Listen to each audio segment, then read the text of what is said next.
विज्ञान आणि तंत्रज्ञानाच्या जगतात वावरत असल्याने खूप भाग्यशाली आहोत. आज जगाच्या कोणत्याही कानाकोपऱ्यात कोणत्याही क्षेत्रात नवीन ज्ञानाची निर्मिती झाली की लगेचच काही क्षणात ते ज्ञान आपल्यापर्यंत पोहोचते. माहिती आणि तंत्रज्ञानातील प्रगती तर डोळे विस्पारायला लावणारी आहे. अशा वेळी आपला विवेक आणि शहाणपण जागृत असायला हवे. त्यासाठी वाचन हे खूप महत्वपूर्ण ठरते. मित्रांनो, योग्य वेळी योग्य पुस्तक वाचनात आले तर ते तुमचे आयुष्य बदलू शकते. इमर्सन नावाचा विचारवंत म्हणतो, पुस्तके ही फक्त प्रेरणा देण्यासाठीच असतात. मित्रांनो, योग्य पुस्तक वाचनात आले तर ते तुमचे आयुष्य बदलू शकते. जगातील मान्यवरांची चरित्रे, आत्मचरित्रे वाचताना माणसं उलगडत जातात. त्यांचे कर्तृत्व सहजतेने डोळ्यासमोर राहते आणि त्यातून प्रेरणा घेऊन बालमन घडत असते. ही चरित्रे प्रेरक ठरत असतात. आपण वाचलेल्या आशयाचे आकलन होणे किंवा वाचलेल्या आशयाचा अर्थ समजणे म्हणजेच वाचन होय. जीवनात एक सर्जनशील व्यक्ती होण्यासाठी वाचन हे खूप महत्वाचे आहे. एक पुस्तक आपल्या आयुष्याला कलाटणी देऊ शकतं. एक पान एखाद्याचं भविष्य बदलू शकतं आणि एक वाक्य एखाद्याच्या आयुष्याचं ध्येय निश्चित करू शकतं. एवढी ताकद वाचनात आहे. म्हणून रोज किमान एक तरी पान वाचले पाहिजे.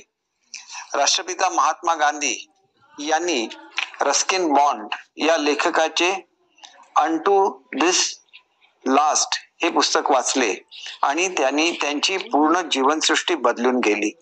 क्रांतिसूर्य महात्मा ज्योतिराव फुले यांच्यावर थॉमस पेन या लेखकाचा प्रभाव होता. म्हणूनच ते परिवर्तनाची वाट चालू शकले. भारतरत्न आणि संविधानाचे शिल्पकार डॉक्टर बाबासाहेब आंबेडकर यांच्याकडे तर हजारो पुस्तकांचा संग्रह होता. ही सारी थोर माणसे वाचनाने घडली. वाचन करणारी माणसं मनाने, विचाराने आणि आचारानेही श्रीमंत व समृद्ध होतात. पुस्तकातून ज्ञान आणि ज्ञानातून संपत्ती निर्माण होत असते. वाचनामुळे आपलं आयुष्य अनेक अंकांनी संपन्न होत जाते. पुस्तक वाचणं म्हणजे स्वातंत्र्याचे दरवाजे उघडणं होय. वाचन हे खूप प्रभावी असे माध्यम आहे. अवघ्या महाराष्ट्राचे आराध्य दैवत असलेले राजे शिवछत्रपती यांचं जीवन समजावून घेताना त्यांचे कर्तृत्व हिमालयाच्या उंचीचे होते हे अवघ्या जगाने मान्य केले आहे. इतका महान राजा कसा निर्माण झाला तर त्यामागे आई जिजाऊ यांनी त्यांना बालवयात सांगितलेल्या गोष्टी हे कारण होते. खर तर गोष्टी ऐकणे बालवयात वाचण्यासारखे आहे. गोष्टीने महाराजांच्या मनात संस्काराची पेरणी केली होती. गोष्टी वाचनामुळे व्यक्तिमत्वाला आकार मिळण्यास मदत होत असते. महाराष्ट्राला संतांची परंपरा आणि वारसा लाभलेला आहे. समस्त विश्वासाठी पसायदान मागणाऱ्या संतश्रेष्ठ वैष्णव माऊली ज्ञानदेवाची प्रतिभा अत्युच्च दर्जाची आहे. संत ज्ञानेश्वरांबरोबरच संत नामदेव, संत तुकाराम, संत एकनाथ, संत गोरा कुंभार, संत चोखामेळा, संत रामदास, संत मुक्ताई, जनाबाई, बहिणेबाई यांनी रोजच्या जीवनातील दाखले देत जनमानसांच्या मनावर संस्कार केले. विनोदी साहित्यातून नम्र विनोदी आणि दर्जेदार साहित्य निर्मिती करणारे महाराष्ट्राचे लाडके व्यक्तिमत्व पु ल देशपांडे हे महाराष्ट्र भूषण होते. त्यांचे मराठी साहित्यातील योगदान विशेष उल्लेखनीय आहे. मराठी भाषेचा जागर आणि गौरव करणारे कुसुमाग्रज म्हणजेच विष्णू वामन शिरवाडकर हे तर सरस्वतीच्या मंदिरातील दैदिप्यमान रत्न होते. ज्ञानपीठ पुरस्कार विजेते कुसुमाग्रजांचे नाटक आणि कविता मानवी वृत्तीचा शोध घेण्यास प्रवृत्त करतात. प्रतिष्ठेचा ज्ञानपीठ पुरस्कार मराठी भाषेला मिळवून देणारे थोर साहित्यिक वि स खांडेकर यांच्या लेखनाने प्रत्येक मराठी वाचकाच्या हृदयात आपले स्थान प्राप्त केले आहे. तसेच तिसरा ज्ञानपीठ पुरस्कार मराठी भाषेला मिळवून देणारे विंदा करंदीकर हे कवी लेखक व थोर समीक्षक होते. मराठी साहित्याचे विश्व परिपूर्ण आहे, जे आपली वाचनाची आवड जोपासण्यासाठी उपयुक्त आहे. आपल्या मराठी साहित्यात मनुष्याला आनंदी, संपन्न आणि समृद्ध करण्याची किमया आहे. त्यामध्ये भरपूर साहित्यकार आहेत. कथा, कादंबरी, कविता, दलित वाङ्मय, आत्मचरित्रे, संत साहित्य, धर्मग्रंथ, नाटक, अभिजात साहित्य अशा विपुल प्रकाराने मराठी साहित्याचे दालन समृद्ध झालेले आहे. यासारख्या विविध प्रकारच्या साहित्य वाचनामुळे आपल्याला आनंद मिळतो. त्यातील पात्रांच्या अनुभवाच्या जोरावर आपणही समृद्ध होत असतो. वाचनाने आपल्या सृजनाची वाट सापडते, नवभारारी घेण्याची शक्ती मिळते. वाचन हे आनंदासाठी जसे आहे, तसे ते माणसामधील विवेक आणि शहाणपण निर्माण करण्यासाठी देखील उपयुक्त आहे. वर्तमानपत्रे वाचल्याने आपल्याला राष्ट्रीय आणि आंतरराष्ट्रीय पातळीवरील घडामोडीबाबतचे ज्ञान प्राप्त होते. आजच्या काळात लहान मुलं अनेक समाज माध्यमांचा अतिरेकी वापर करताना दिसतात. मुलं या माध्यमांचा वापर सकारात्मक दृष्ट्या कसा करतील यासाठी आपण प्रयत्नशील असायला हवे. त्यांच्यामध्ये वाचनाची आवड निर्माण होईल अशाच गोष्टी त्यांना उपलब्ध करून द्याव्यात, ज्यामुळे त्यांचं व्यक्तित्व फुलेल, एक सुजाण नागरिक म्हणून घडण्यास मदत होईल. आज नवीन युगातील वाचनाशी संबंधित ई बुक्स, ऑडिओ बुक्स उपलब्ध आहेत, जी आपण कुठेही आणि केव्हाही वाचू शकतो. इतिहासात डोकावताना लक्षात येईल की जगातील अनेक महान उद्योजक, विचारवंत हे वाचक होते. थोर उद्योगपती रतन टाटा हे दररोज 1.5 तास वाचन करतात. इन्फोसिस कंपनीच्या संचालिका व लेखिका सुधा मूर्ती आठवड्यातून एक तरी पुस्तक वाचून पूर्ण करतात. वॉरन बफे यांच्यासारखा सुप्रसिद्ध उद्योजक आजही मोबाईल कॉम्प्युटर पासून दूर राहून कागद, पेन आणि पुस्तके यावर आपलं साम्राज्य उभं करून वाचन, चिंतन आणि मनन यांचा प्रभाव सिद्ध करतात. जे वाचन करू शकतात तेच इतिहास घडवू शकतात. म्हणूनच ज्यांना इतिहास घडवायचा आहे त्यांनी वाचायलाच हवे. थोर शास्त्रज्ञ, भारताचे माजी राष्ट्रपती, भारतरत्न APJ अब्दुल कलाम यांचा एक नावाड्याचा मुलगा ते भारताचे महान राष्ट्रपती हा प्रवास केवळ त्यांनी बालवयापासून केलेल्या वाचनामुळे करू शकले.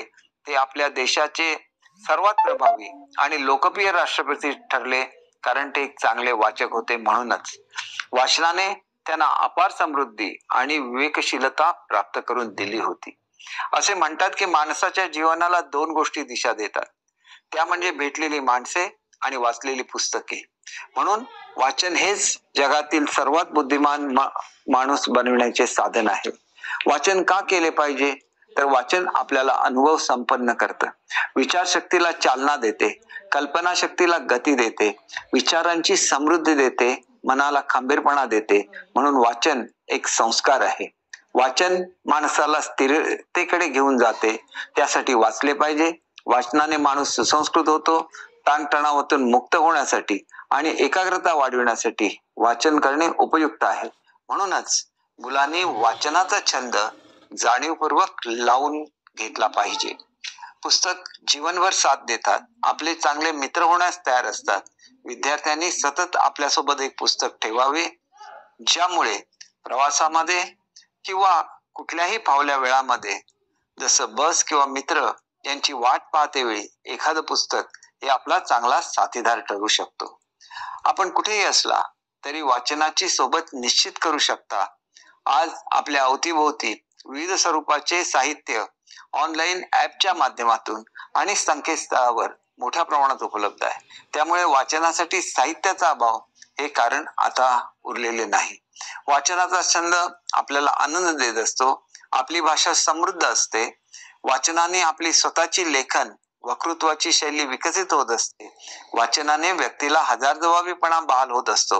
वाचन करणारा समाज समृद्धीच्या दिशेने वाटचाल करत असतो. विद्यार्थ्यांच्या जीवनामध्ये वाचनाची आवड निर्माण होणे गरजेचे आहे.